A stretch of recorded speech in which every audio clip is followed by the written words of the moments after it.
ஏழை எளிய மக்களின் நலன் கருதி ரேஷன் கடைகள் மூலம் மலிவு விலையில் பொருட்கள் விநியோகம் செய்யப்படுகின்றன. தமிழகத்தில் 35,000க்கும் மேற்பட்ட ரேஷன் கடைகள் செயல்பட்டு வருகின்றன. சுமார் 2.5 கோடி குடும்ப அட்டைகள் பயன்பாட்டில் உள்ளன. இவற்றின் மூலம் அரிசி இலவசமாகவும், பாமாயில், கோதுமை, சர்க்கரை போன்றவை குறைந்த விலையிலும் வழங்கப்படுகின்றன. மானிய விலையில் உணவுப் பொருட்கள் ரேஷன் கடை வாயிலாக மக்களை சென்றடைகின்றன. சில சமயங்களில் ரேஷன் பொருட்கள் கள்ள சந்தையில் விற்கப்படும் சம்பவங்களும் நிகழ்கின்றன.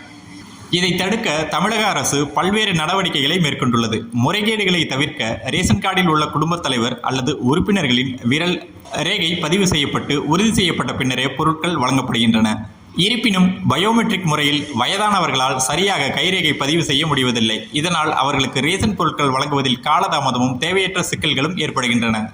மேலும் மூத்த குடிமக்கள், உடல்நலம் பாதிக்கப்பட்டவர்கள் ரேஷன் கடைக்கு நேரில் செல்வதில் சிரமத்தை எதிர்கொள்கின்றனர். இதை கருத்தில் கொண்டு அவர்கள் தங்கள் சார்பில் வேறொருவரை அனுப்பி பொருட்களை பெற்றுக்கொள்ள அனுமதிக்கப்படுகிறது. இதற்கு உணவு வழங்கல் துறை அலுவலகங்களில் அங்கீகார சான்றுக்கான விண்ணப்பத்தை பெற்று பூர்த்தி செய்து கொடுக்க வேண்டும். ஆனால் அதிகாரிகள் ஒப்புதல் அளிப்பதில் காலதாமதம் செய்வதாக புகார்கள் எழுந்தன.